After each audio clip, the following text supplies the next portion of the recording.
¿Sí está? Sí. Hola, buenos días a todos. Vamos a abordar un poquito el tema del síndrome de hiper-IgE. El síndrome de hiper-IgE va a englobar múltiples enfermedades que van a compartir una triada característica y que va a ser predominante. Estos síntomas van a ir desde el eczema. Estos pacientes también tienen infecciones que son cutáneas y también respiratorias. Y sobre todo, la característica principal, y es lo que le da el nombre a este síndrome, van a ser los niveles elevados de IgE, que generalmente se encuentran en más de 2.000 unidades, aunque otras bibliografías refieren que puede considerar hasta 10 veces el valor normal para la edad. La mayoría de estos síndromes van a ser casos esporádicos y van a estar asociados mucho a la herencia. Pueden seguir dos líneas predominantes: la autosómica dominante, cuya variante genética característica va a ser el STAT3, o la autosómica recesiva, cuya variante genética característica va a ser el DOP8, pero también se han reportado otras variantes como ZNF431 y el PGM3. Compartiendo un poquito de la historia, el síndrome de hiper-IgE data desde 1966, cuando David hizo un reporte de caso de dos niñas que no estaban emparentadas, cuyos datos característicos eran eczema grave temprano e incluso abscesos fríos. Y en ese momento lo denominó el síndrome de Hope. Posteriormente, en 1972, Buckley analiza a dos adolescentes que tenían unas características muy similares a las del síndrome de Hope, pero que presentaban otras manifestaciones fenotípicas características, entre ellas alteraciones craniofaciales y también niveles elevados de IgE. Este síndrome cambió de nombre y se conoció como el síndrome de Buckley, pero hasta 1972, Hill y colaboradores evaluaron 4 casos, incluidas las 2 niñas que había presentado anteriormente Davis en 1966, y documentó que estas alteraciones se debían primeramente a la deficiencia en la quimiotaxis del granulocito y que también estos pacientes compartían la característica de que tenían niveles elevados de IgE, iniciando de esa manera ya con el nombre de síndrome de hiper-IgE. Posteriormente, abordando un poquito más de la historia, en 1999 es cuando Greenbacher ya documenta que la característica principal de este síndrome puede ser la forma de transmisión de la herencia, siendo la más característica la autosómica dominante, y que en este tipo de manifestaciones, de trastornos ligados a la herencia, las manifestaciones pueden ser tanto inmunológicas como no inmunológicas, y que incluían también anormalidades esqueléticas, tanto en la cara como también alteraciones dentales y del tejido conectivo. Posteriormente, conforme va avanzando en 2004, se reconoce que además de una herencia autosómica dominante, también puede existir una herencia autosómica recesiva. Esto mediante el análisis de 13 pacientes de 6 familias consanguíneas diferentes, en los cuales se documentó la triada clásica del síndrome de hiper-IgE sin anomalías esqueléticas, y que en estos pacientes tenían al contrario susceptibilidad a infecciones por virus. En nuestros tiempos ya sabemos que la ampliación de los síntomas del síndrome de hiper-IgE van a ser heterogenéticos. Esto quiere decir que independientemente de la variante, los pacientes van a tener múltiples manifestaciones, y también se están descubriendo nuevas variantes que pueden dar incluso manifestaciones fenotípicas diversas. Ahora bien, con respecto a la fisiopatología, vamos a tener dos formas diferentes en las que se va a expresar este síndrome, y va a depender primeramente de la variante genética. Si hablamos en primer lugar de la variante genética dependiente de la herencia dominante, la variante más común va a ser el STAT3, y el STAT3, su característica principal dentro de su fisiopatología va a ser la implicación que tiene con la traducción de determinadas señales. Entonces, ¿qué va a pasar? Cuando hay una alteración en la deficiencia de STAT3, ya sabemos que STAT3 regula ciertos mecanismos, sobre todo dependientes de JAK, que van a producir ciertas interleucinas específicas para la traducción de señales. Las más características, ¿cuándo van a ser? La interleucina 6, que va a disregular sobre todo alteraciones a nivel de la piel, en la formación de los abscesos que generalmente son fríos y no va a haber características inflamatorias, como en el caso de la fiebre. También va a haber alteraciones dependientes primeramente de la interleucina 21 y del factor de necrosis tumoral que activa las células Th1. Al haber un desbalance entre ese tipo de células, también puede haber una retroalimentación negativa, aumentando la producción de IgE, y esto también puede considerarse como uno de los datos patonomónicos para la generación del eczema. También la deficiencia de STAT3 puede incluso tener alteraciones a nivel de interleucina 10, que también van a estar involucradas en la deficiencia o en el desbalance de la interleucina 4. Posteriormente, como dato característico también, estos pacientes pueden tener incluso una alteración en la degranulación del basófilo, pero muy pocos pacientes que tienen la herencia dominante van a presentar ciertas manifestaciones asociadas a atopia, como en este caso las alergias alimentarias. Esta es un dato característico que viene dado en la siguiente forma de herencia. La otra forma de herencia de la que habíamos platicado anteriormente es la herencia recesiva. Y en la herencia recesiva, la variante más común va a ser el DOC8. ¿Cuál es la característica principal con el DOC8? Que va a tener una alteración en el reordenamiento del citoesqueleto de actina y va a compartir características clínicas muy similares a la deficiencia de Wiskott-Aldrich. Entonces, si nosotros analizamos su fisiopatología, va a haber tres situaciones muy importantes. Primeramente, la diferenciación de las células Th17, también va a haber una deficiencia de anticuerpos y también va a aumentar incluso la producción de células Th2. ¿Y en qué va a consistir?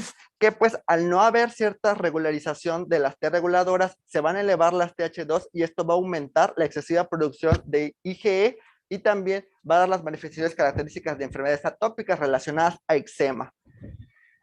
También la disregularización de las células T reguladoras va a aumentar el riesgo de autoinmunidad y también de otras enfermedades atópicas como la alergia alimentaria y el asma. Por otra parte, la deficiencia en el rodeamiento del citoesqueleto nos va a llevar sobre todo a una deficiencia en la formación de sinapsis inmune, lo cual se traduce en una alteración o una deficiencia más bien en el mecanismo regulador de las células T y las células B, teniendo en cuenta lo que nos lleva a la deficiencia de anticuerpos, y por otra parte también puede incluso activarse alguna otra translocación compatible con STAT3 y haber una alteración en la deficiencia de TH2, lo cual disminuye el sistema inmunológico del huésped y eso nos lleva a infecciones recurrentes a nivel bacteriano.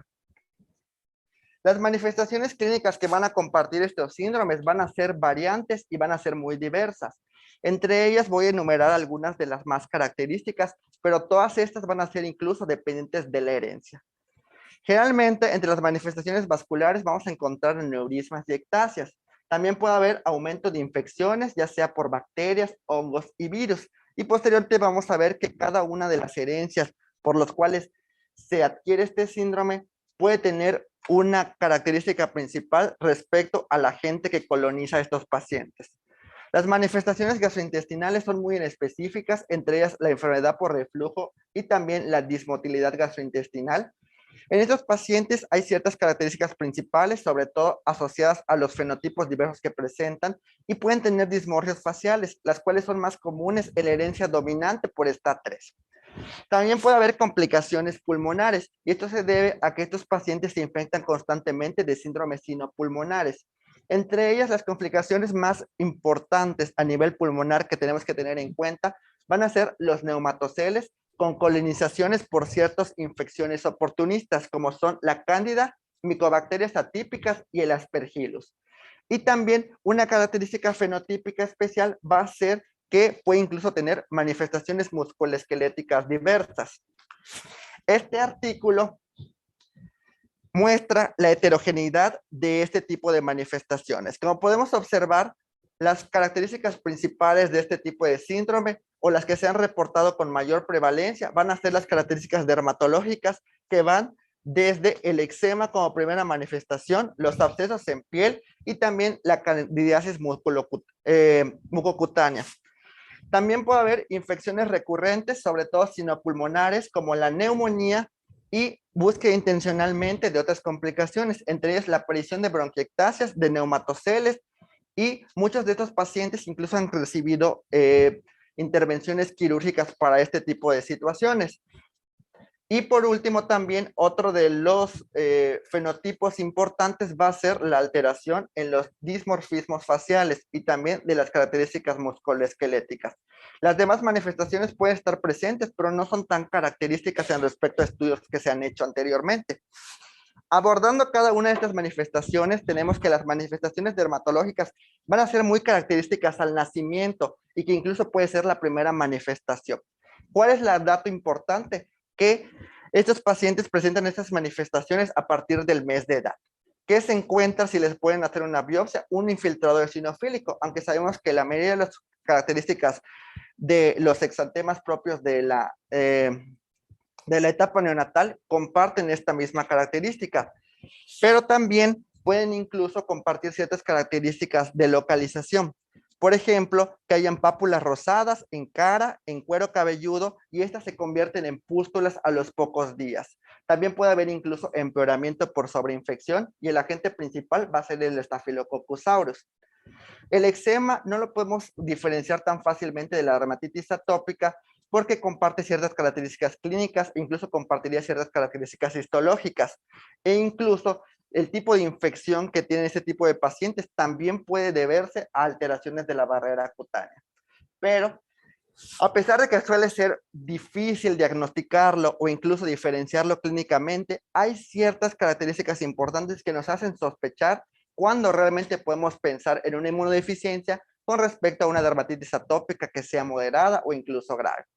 Y estas abordan 4 aspectos principales. Primeramente, la localización, después la presentación, si hay ausencia de alguna otra alergia y también muchas veces los agentes infecciosos que los colonizan.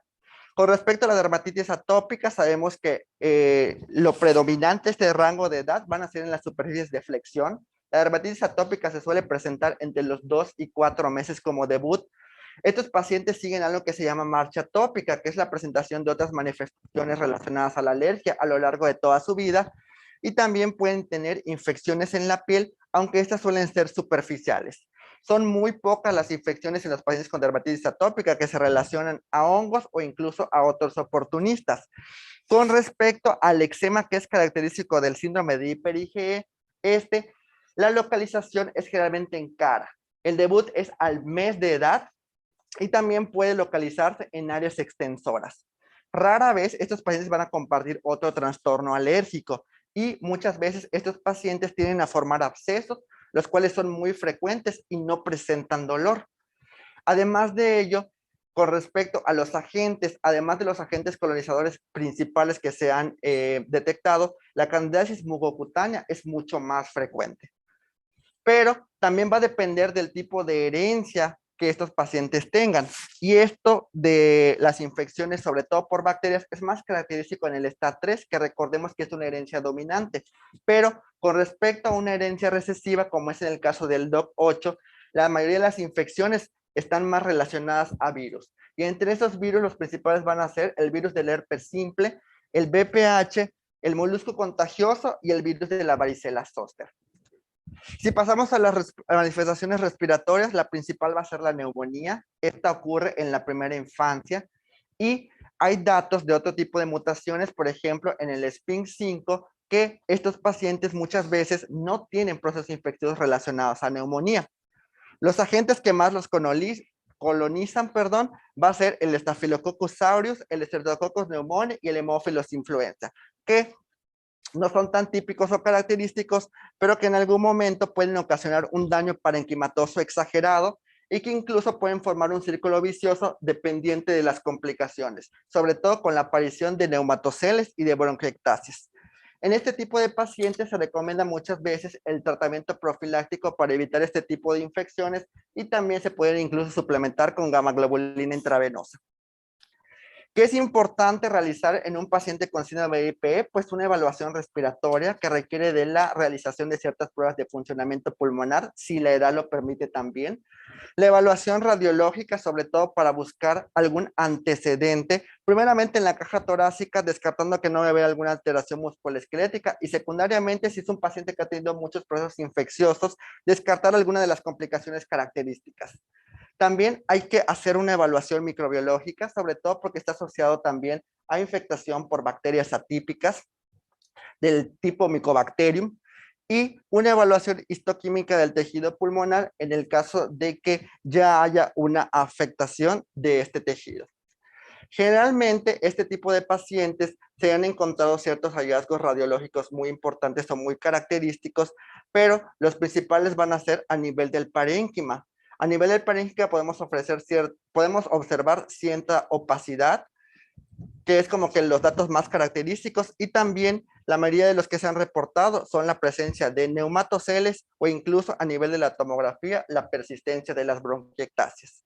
Y esto se vuelve un círculo vicioso. ¿Por qué? Porque los pacientes generalmente se ven infectados, bueno, tienen sensibilidad a infecciones recurrentes de tejido pulmonar. Esto hace que haya una predisposición o una elevación y un deterioro de los neumocitos de tipo 2, y a pesar del tratamiento que se implementa en esos pacientes, que es tratamiento antifúngico, antibacterial, el reemplazo con inmunoglobulina, el tratamiento propio de los desinflamatorios y la fisioterapia, pueden en algún momento desarrollar las complicaciones que son los neumatoceles y la aparición de las bronquiectasias. Pero al final, estos tipos de complicaciones suelen ser un reservorio para volverse a reinfectar, sobre todo por el riesgo que tienen ellos de hacer una aspergilosis invasiva, y aumenta la destrucción crónica del tejido pulmonar, volviéndolos otra vez susceptibles a nuevas reinfecciones. Otro de los trastornos que se toman en cuenta al momento de hacer el diagnóstico del síndrome de IPG, dentro de los trastornos sinopulmonares, va a ser la aparición también de otitis media. Hay muchos reportes de casos que se han realizado y que se le disminuye la frecuencia o se subdiagnostica este tipo de infecciones. Pero sabemos que la otitis media también es uno de los trastornos sinopulmonares que se toman en cuenta para otras múltiples inmunodeficiencias, y que no es únicamente característico del síndrome de IPG. En un estudio que se realizó sobre las manifestaciones del síndrome de Hiper-IgE, la otitis media alcanzó una alta incidencia de entre 50 hasta 73%. Y las variantes asociadas que mayor presentaron este tipo de síntoma fueron el PGM3, el DOC8 y el TIC2. Y no solo tenían esta complicación, sino que venían relacionadas con otro tipo de infecciones, entre ellas la rinosinusitis crónica y faringoamigdalitis más graves. Las manifestaciones gastrointestinales ya les había mencionado que no son tan específicas. Se observan varios reportes a lo largo de todo el tránsito intestinal que están relacionadas a infiltración eosinofílica, y los síntomas más reportados van desde reflujo gastroesofágico, disfagia y dolor abdominal. Generalmente, las infecciones gastrointestinales más reportadas se encuentran en el esófago, sobre todo por la colonización por cándida, por criptococos y por el virus de Epstein-Barr. Y también estas infecciones en muchos pacientes pueden ir acompañadas de cuadros de diarrea crónica e incluso también reagudizaciones de estos cuadros. Si hablamos de las manifestaciones somáticas, que muchas veces no son inmunológicas, estas van a ser secundarias a ciertos rasgos faciales característicos predominantes en la herencia dominante. ¿Y cuáles van a ser? Las personas que heredan el STAT3, que es el más característico de la herencia dominante, pueden tener una frente amplia o prominente, pueden tener prognatismo, incluso retrognatismo, tienen una distancia interalar grande, también hay engrosamiento de la oreja, de la nariz, hay incluso un paladar elevado, también está arqueado, y puede haber incluso retención de los dientes primarios. Esto es con respecto a las características craniofaciales. Con respecto a las otras características musculoesqueléticas, estos pacientes suelen tener episodios de osteoporosis e incluso también de fracturas, tienen alteraciones en la columna como escoliosis, y también pueden tener hiperextensión de articulaciones, y pueden incluso tener enfermedad degenerativa de la columna. ¿Cuál es la característica principal de estas manifestaciones? Que muchas veces, a pesar de que el diagnóstico sea oportuno y en niños, En pacientes en los cuales ha avanzado esta sintomatología, las manifestaciones se van a acentuar y van a ser mucho más específicas y mucho más evidentes a lo largo de los años. También las características más importantes que también se mencionan, que son los fenotipos muy precisos, van a ser las manifestaciones faciales que expresa la variante PGM3. Entre ellas, los pacientes van a tener fosas nasales amplias, también labios prominentes, incluso uno de los datos característicos es la alteración de la columna relacionada a escoliosis. Estos pacientes también pueden tener síntomas neurológicos como la ataxia, un bajo coeficiente intelectual, retraso psicomotor, alteraciones como hipotonía o hipoacusia, disartrias y mioclonía. Y generalmente una manifestación muy característica, sobre todo del síndrome de hiper-IgE con la variante PGM3, es que los pacientes van a tener un deterioro neurológico muy considerable dentro de los primeros años de su vida. Dentro de las manifestaciones vasculares, ya les había comentado, las principales van a ser las principales que se atribuyen a morbimortalidad en los pacientes y generalmente van a ser más frecuentes en los adultos. Entre ellas, las características o las más relevantes van a ser los aneurismas, que en orden de frecuencia pueden ser coronario, aórtico, carotidio o cerebral. También hay otras anomalías vasculares como los pseudoaneurismas, la persistencia del conducto venoso permeable, un síndrome de vena cava superior o incluso que haya datos de extasia vascular y también en otros pacientes de trombosis. Dentro de los datos más relevantes asociados a las manifestaciones cardiovasculares es que en los pacientes que tienen la mutación STAT3, esta va a tener una implicación sobre todo muy característica con la remodelación vascular. Y la mayoría de estos pacientes, en un 70%, puede llegar a presentar una dilatación de la arteria coronaria o incluso en un 37% un aneurisma. Habíamos mencionado que parte de los trastornos también eran dependientes primeramente de la inmunidad, pero también que pudieran estar asociados a malignidad. Y las neoplasias más características de cada una de las variantes genéticas, dependiendo de la herencia, son las siguientes. En STAT3, generalmente las neoplasias más características van a ser el linfoma no-Hodgkin, el linfoma de Burkitt, también un linfoma anaplásico diseminado o incluso el linfoma difuso de células B. Puede haber incluso otro tipo de cánceres, entre ellos leucemia, el cáncer de vulva, de hígado y de pulmón, y estos van a ser característicos en la forma de herencia dominante. Aquí, ¿cuál es el punto clave importante? Que estos pacientes pueden incluso verse más beneficiados de la quimioterapia, la cual puede resultar incluso más eficaz como un tratamiento. Los pacientes con DOP8 son los pacientes cuyos tumores son un poco más agresivos y tienen la mayoría de ellos tienen tumores malignos, incluso hasta en un 38%. Los tumores del DOP8 más comunes van a ser el carcinoma de células escamosas, relacionadas sobre todo al virus del papiloma humano, que recordemos que este tipo de herencia es la que está más relacionada con los virus, y también el linfoma de Burkitt, que sabemos también que puede estar relacionado al virus de Epstein-Barr, y también el linfoma difuso de células B. Y dentro de la variante PGM3, pues prácticamente las más comunes que tenemos que sospechar van a ser la persistencia de los linfomas. Los hallazgos característicos del laboratorio de este tipo de pacientes van a ser muy específicos, pero como ya hemos mencionado anteriormente, la IgE va a jugar un papel muy importante porque es prácticamente la que le da el nombre a este síndrome. La IgE se va a encontrar elevada. Generalmente, dependiendo de la literatura que ustedes revisen, no hay una correlación clínicamente con respecto, o sea, en este tipo de pacientes no es como la dermatitis atópica, que muchas veces un nivel alto de IgE nos puede hablar de que las manifestaciones de la dermatitis atópica también pueden ser graves. En este tipo de pacientes, la IgE, por demás que esté elevada, no correlaciona a la mayoría de los síntomas en este paciente. Y el punto de corte, dependiendo de la bibliografía que ustedes revisen, puede ser desde 2.000 unidades o incluso hasta 10 veces más el límite normal para la edad. Pero a lo largo del tiempo, incluso hay literatura que dice que los niveles de IgE pueden disminuir a lo largo de toda la vida de los pacientes que presentan este síndrome, o incluso en algunos pacientes cuando se toma este tipo de laboratorios puede caer dentro del rango de la normalidad. Dentro de otros estudios, también se suele solicitar la cantidad de eosinófilos que hay en sangre.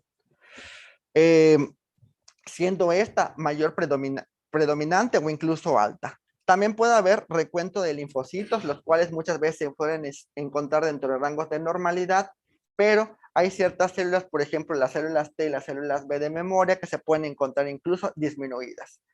Hay otros hallazgos de laboratorio muy característicos dependiendo de la herencia. Por ejemplo, en DOP8 suele haber incluso linfopenia y también disminución de las células B, las células T y las células natural killer. Y también en DOC8 puede haber disminución de la IgM sérica y también para anticuerpos específicos. Pero recordemos también que a pesar de que nosotros solicitemos ciertos laboratorios, no toda IgE elevada va a ser un error innato de la inmunidad. Y esta tabla nos hace los diagnósticos diferenciales de las enfermedades que comparten esta característica de IgE elevada. Entre ellas tendríamos que descartar primeramente la dermatitis atópica, sobre todo si el paciente tiene otros antecedentes de marcha atópica o de alergia. Las infecciones por parásitos también nos podrían dar, sobre todo, una IgE elevada. Infecciones virales dependientes más que nada del virus de inmunodeficiencia adquirida y también algunos tumores o cánceres como el linfoma de Hodgkin y el linfoma no Hodgkin y también el mieloma. Algunas enfermedades respiratorias, sobre todo asociadas por la infección por aspergilosis, como la aspergilosis broncopulmonar y enfermedades como neumonías eosinofílicas, también pudieran dar elevaciones de la IgE. Y por último también, que es lo que estamos abordando actualmente, las inmunodeficiencias primarias, sobre todo los síndromes de hiper-IgE, ya sea con pérdida de la función como el STAT3 o las autosómicas recesivas como son el PGM3, el SPINK5 y el DOC8. Dentro de los imitadores del síndrome de hiper-IgE podemos reconocer varios y aquí les presento varias tips para poder identificarlos y poder hacer un diagnóstico diferencial. El síndrome de Omenn va a ser una variante inflamatoria de una inmunodeficiencia grave y generalmente la característica principal de este síndrome es que va a tener muy pocas células T al nacimiento y generalmente van a aumentar su expansión clonal, sobre todo de las células dependientes TH2 que van a infiltrar ciertos tejidos. Las manifestaciones del síndrome de Omenn van a ser la diarrea, van a tener también pacientes con alopecia e incluso en las alteraciones del laboratorio puede encontrarse también eosinofilia. Ya hemos visto que el DOP8 comparte ciertas características y manifestaciones clínicas con el Wiskott-Aldrich. Entonces, estos pacientes del Wiskott-Aldrich van a exhibir un fenotipo de inmunodeficiencia combinada, pero de categoría leve. ¿Qué va a ser? Bueno, el dato característico o patonomónico para identificar un Wiskott-Aldrich generalmente está relacionada a la microtrombocitopenia. Y este tipo de alteraciones va a estar ligada a la herencia X y tiene un factor hereditario dependiente de otras entidades. Y en este caso, el trasplante en este tipo de pacientes, pues es curativo. El síndrome de IPEX va a ser una mutación, sobre todo en el FOXP3, que tiene una alteración, o bueno, codifica para la generación de células T reguladoras. La triada característica del síndrome de IPEX va a ser una endocrinopatía inmune. Sobre todo son pacientes que presentan manifestaciones primarias de diabetes o de hipotiroidismo, pacientes que también tienen algún trastorno gastrointestinal compatible con enteropatía y la dermatitis eczematosa. Los laboratorios de los síndromes de IPEX generalmente son característicos que aumentan la eosinofilia, tienen una IgE de moderada a alta y los CD4 se encuentran reducidos o incluso ausentes. Dentro de los diagnósticos diferenciales está también el síndrome de Connell-Netterton. El síndrome de Connell-Netterton es una mutación recesiva que va a codificar para SPINK5, que recordemos que tiene que ver igual con el gen de la filagrina y con el aumento sobre todo de la descamación de la piel. Las características principales de estos pacientes van a ser que presentan datos de descamación compatibles con ictiosis y también si analizamos su cabello en un microscopio podemos ver su dato patonomónico característico que es el cabello en bambú. Estos pacientes generalmente desarrollan un amplio panorama de enfermedades atópicas graves, incluso también presentan cuadros de anafilaxia y sus defectos celulares están relacionados sobre todo a la alteración de las células natural killer y las células B. Y esto los predispone a infecciones características por bacterias o incluso a infecciones sinopulmonares. Y por último también otro que pudiera enmascarar y es característico es la DEA grave. La DEA grave generalmente se va a presentar en un paciente en el cual se ha evaluado el sistema inmunológico y este sistema inmunológico generalmente se encuentra intacto. Y estos pacientes, a pesar de tener infecciones sobreagregadas, no presentan abscesos, o al menos la mayoría de estos abscesos no son fríos y no hay manifestaciones óseas ni tampoco anomalías de otras partes del tejido conectivo. Y en este caso de la dermatitis atópica, muchas veces los niveles de IgE sí se van a correlacionar con las manifestaciones características o clínicas del paciente en ese entonces. Dentro de la evaluación, este es un recordatorio nada más. Podemos incluso para un paciente con inmunodeficiencia evaluar un paciente con eczema grave.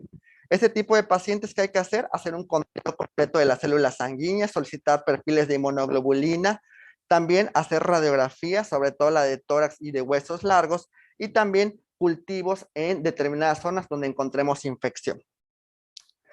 Nuestro deber ante cualquier tipo de eczema grave es primeramente también descartar otras causas más comunes como la dermatitis atópica, pero en el caso de que se hagan los diagnósticos diferenciales, por ejemplo, en dermatitis atópica, en infecciones oportunistas o en otro tipo de inmunodeficiencias, podemos nosotros incluso sospechar también de una inmunodeficiencia siempre y cuando la IgE se encuentre elevada y los prototipos característicos van a ser los síndromes de hiper-IgE, cuyas variantes características van a ser el STAT3, el DOC8 y el PGM como los más principales, y una que comparte características clínicas, pero que no entra dentro del espectro, va a ser el síndrome de Wiskott-Aldrich.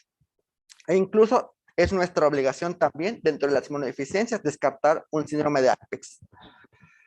Este cuadro que les voy a enseñar se trata sobre los sistemas de puntajes, porque a pesar de que el síndrome de hiper-IgE tenga múltiples manifestaciones y sean muy diversas, no hay una prueba característica o estandarizada para hacer su evaluación, más que el reporte genético.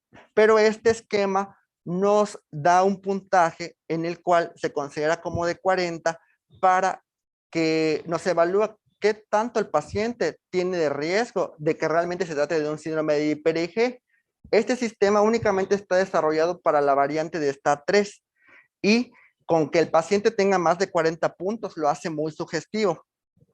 Generalmente, como complemento diagnóstico o para que tengamos una mayor seguridad de este diagnóstico, pues generalmente el porcentaje de las células TH17 también puede ser altamente sensible para su evaluación. Y en el caso del DOC8, pues buscar con sintomatometría de flujo la expresión de la proteína que les había dicho que codifica para el citoesqueleto de actina, y en este caso pues no es tan específico de STAT3 como en STAT3, que el defecto es más que nada con las alteraciones en JAK. Otro de los estudios que podemos solicitar en este tipo de pacientes van a ser los cultivos, y esto va a deberse a la búsqueda rápida y detallada sobre todo del organismo que causa la infección. Los cultivos más comunes que se realizan en este tipo de pacientes van a ser en la piel, en el esputo y también en la sangre. Y el objetivo de solicitar este tipo de estudios va a ser el de dirigir un tratamiento específico. Primeramente, dentro de las recomendaciones también que se hacen, sobre todo en pacientes que tienen infecciones de la piel, están la realización de baños de cloro y el uso también de clorhexidina tópica. Y dentro de las intervenciones quirúrgicas que les decía anteriormente, esto es muy raro que se realice, sobre todo porque no ofrece un alto beneficio a un paciente que de cualquier forma va a estar sobreinfectándose. Al momento de retirar neumatoceles o debridar abscesos, siempre y cuando no comprometa más la integridad tanto de la piel como del pulmón. No hay un tratamiento definitivo para los síndromes de hiper-IgE. Generalmente el objetivo del tratamiento de los síndromes de hiper-IgE va a ser primeramente prevenir procesos infecciosos y evitar que se sigan formando o que se desarrollen algún otro tipo de infección. La profilaxis puede ser desde antibióticos, antifúngicos o incluso antivirales. Y básicamente lo que nos quiere decir esta tabla es que realmente tenemos que hacer un diagnóstico molecular en cualquier otro tipo de paciente que tenga ciertas características específicas. Primeramente la sospechamos por la clínica, Eso nos puede sugerir un fenotipo específico, pero nos puede orientar hacia una variante, pero no nos puede dar un diagnóstico, sino que el diagnóstico molecular es el que nos va a definir realmente la variante, incluso también nos puede brindar un pronóstico para el paciente. Con respecto a las infecciones virales graves, generalmente se han estudiado múltiples esquemas, pero la inmunoglobulina intravenosa es la única que realmente se recomienda de manera enfática y es muy necesaria para evitar cuadros posteriores o incluso aumento de la gravedad de estos pacientes. Las que han tenido un limitado éxito o incluso se han documentado, pues son la azatropina, la crioterapia o incluso el uso de imiquimod, perdón. Y también se ha evaluado el interferón alfa sistémico, sobre todo mediante la activación de los linfocitos efectores al momento de estar infectados por algún tipo de virus para disminuir la replicación viral, pero esto todavía sigue siendo ensayos clínicos controlados. Con respecto, ya vimos que las manifestaciones dermatológicas van a ser muy características en estos pacientes. Entonces, con respecto al tratamiento de la dermatitis atópica, esta va a consistir en un tratamiento normal, podemos decirlo de esa manera, en la cual pues está básicamente relacionado al uso de corticosteroides tópicos, puede incluso utilizarse inhibidores de la calcineurina siempre y cuando estén indicados, puede también mejorar las alteraciones en la piel con ciertos antihistamínicos, aunque dentro de todos los pasos que se usan para abordar el tratamiento de la dermatitis atópica, en este tipo de pacientes lo que no se recomienda es el uso de ciertos inmunosupresores, sobre todo dependientes de la inmunodepresión asociada al uso de estos medicamentos. Y de manera lateral les muestro un reporte de caso que se hizo con biológicos con el uso de dupilumab. Existen muy pocas series de casos reportados de pacientes que han estado incluso con tratamiento convencional y que pasan a una dermatitis atópica moderada grave y no hay mejoría. El caso es de un paciente de 48 años que tuvo mejoría de sus síntomas a los 3 meses de uso de dupilumab. El esquema que se usó fue un esquema de dosis única inicial de 600 miligramos y posteriormente se le aplicó 300 miligramos cada 2 semanas por un año. Pero el paciente a los 3 meses vio mejoría clínica y también vio mejoría en la disminución de la IgE sérica e incluso de la IgE específica para otros alérgenos. Y posteriormente también se normalizaron las quimiosinas, entre ellas las dependientes de TH2 y leotaxina 3. Entonces fue un caso de éxito. El tratamiento definitivo de este tipo de pacientes va a ser el trasplante de células madre hematopoyéticas. Diferente literatura dice que en algunos tipos de herencia muy específicos como el STAT3 va a contribuir muchísimo, pero DOC8 va a ser el único en el que generalmente suele ser 100% curativo en edades tempranas. Para esto es necesario también que se resuelvan primeramente las enfermedades infecciosas, sobre todo las enfermedades cutáneas, el eczema, y si en algún momento el paciente tiene alguna otra alergia asociada o que persista, también es recomendable tratarla de manera oportuna. Generalmente, ¿cuál es el pronóstico para este tipo de pacientes? Generalmente cerca del 50% de estos pacientes puede morir incluso hasta los 20 años si no se realiza esta intervención. Y por último, mis conclusiones con respecto a este tema van a ser que sospechar siempre de un error innato de la inmunidad es muy importante, sobre todo si buscamos un síndrome de hiper-IgE en los niños que cumplan la triada característica. ¿Cuáles van a ser? Infecciones oportunistas, sinopulmonares y de la piel, alteraciones con respecto al eczema, alteraciones también de la IgE, y antes de hacer un diagnóstico concreto tenemos que hacer los diferenciales de las enfermedades más comunes. Generalmente los componentes moleculares mediante la secuenciación nos van a proporcionar un diagnóstico preciso, pero como les había comentado, esta enfermedad tiene muchas manifestaciones clínicas que nos pueden orientar primeramente hacia un fenotipo específico, pero al tener el resultado por los componentes moleculares, pues ya nos puede ofrecer sobre todo un pronóstico. Y a pesar de que no existe un tratamiento específico, primeramente tenemos que dirigirnos hacia limitar los procesos infecciosos, darle cobertura antimicrobiana, antiviral o antifúngica, dependiendo del tipo de infección más frecuente en este tipo de pacientes, sobre todo individualizarla. Estos pacientes, lo que sí se ha demostrado es que la gamma globulina intravenosa les ayuda sobre todo a paliar las complicaciones derivadas de los procesos infecciosos, incluso les ayuda a mejorar.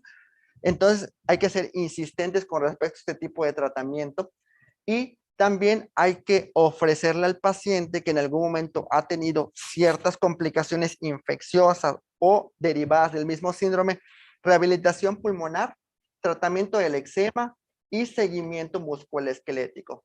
Por último, recordemos que estos niños o este tipo de pacientes, el tratamiento curativo o el tratamiento al que podemos incluso dirigirlos para que mejoren sus características clínicas y tengan una mejor calidad de vida, va a ser el trasplante de células madre hematopoyéticas. Y por mi parte es todo. Les agradezco mucho su atención.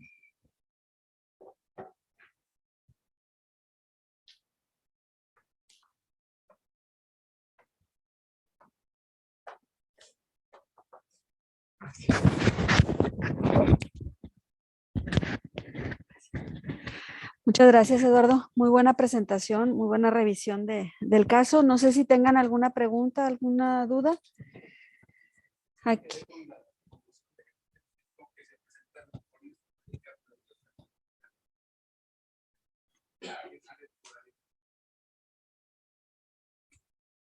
¿A qué se refiere?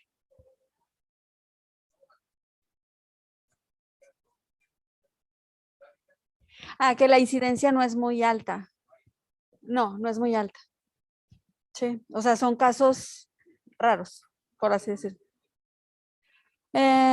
Pues la desventaja que tenemos, doctor, es que no tenemos registros confiables.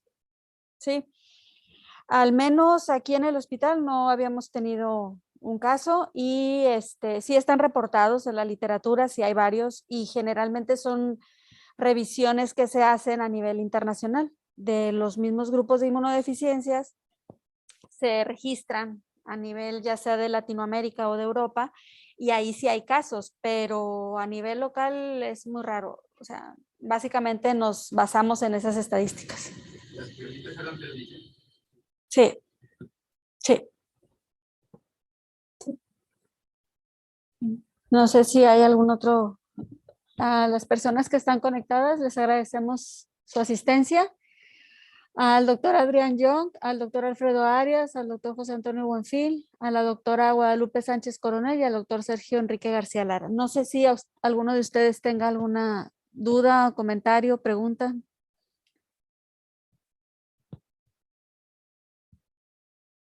Creo que no.